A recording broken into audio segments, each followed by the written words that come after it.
সবাইকে একটা গুরুত্বপূর্ণ বিষয়ে বলতে চাই। সেটা হচ্ছে যে প্রতিদিনই আমরা শুনতে পাই যে আমার মোটরসাইকেলটা চুরি হয়ে গেছে। একটা মার্কেটের সামনে রাখছি বা ব্যাংকের সামনে রাখছি বা হসপিটালের সামনে রাখছি, এই মাত্র আমার মোটরসাইকেল চুরি হয়ে গেছে। এই কিছুক্ষণ আগে পাসপোর্ট অফিসের সামনে থেকে একটা মোটরসাইকেল মিসিং হয়। এই এই মোটরসাইকেল মিসিং হওয়ার মেন কারণটা হচ্ছে যে আপনার নিজের গাড়ি নিজেকে সেফ রাখতে হবে। যেমন দেখেন এখানে কতগুলো গাড়ি পার্কিং, একটা গাড়িরও সিকিউরিটি লক নাই।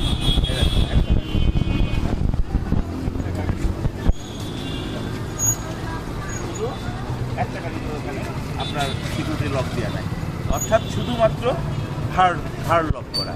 এই জন্যে চোররা এটা চুরি করতে সব থেকে সুবিধা হয়, কারণ ঘাটটা ভাঙতে পারলেই গাড়িটা স্টার্ট হয় এবং দেন 2-1 মিনিটের মধ্যে গাড়িটা নিয়ে শেষ।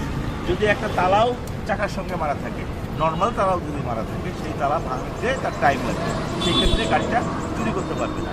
এই বিষয়টা কারোর মধ্যেই নাই। মনে করে আমি এই জায়গাতে ওষুধ কিনতে যাচ্ছি, গাড়িটা রেখে ওষুধ কিনে নেয়, জাস্ট ঘাড় লক করে চলে যায়, আইতে দেখে তার গাড়ি আর নেই। এই জন্য নিজের গাড়ি নিজেকেই প্রোটেকশন দিতে হবে, নিজের গাড়ি নিজের সেফ জায়গায় রেখে যেতে হবে। এই সেফ না রাখার কারণে প্রতিনিয়ত মোটরসাইকেল চুরি হচ্ছে। সবাইকে ধন্যবাদ।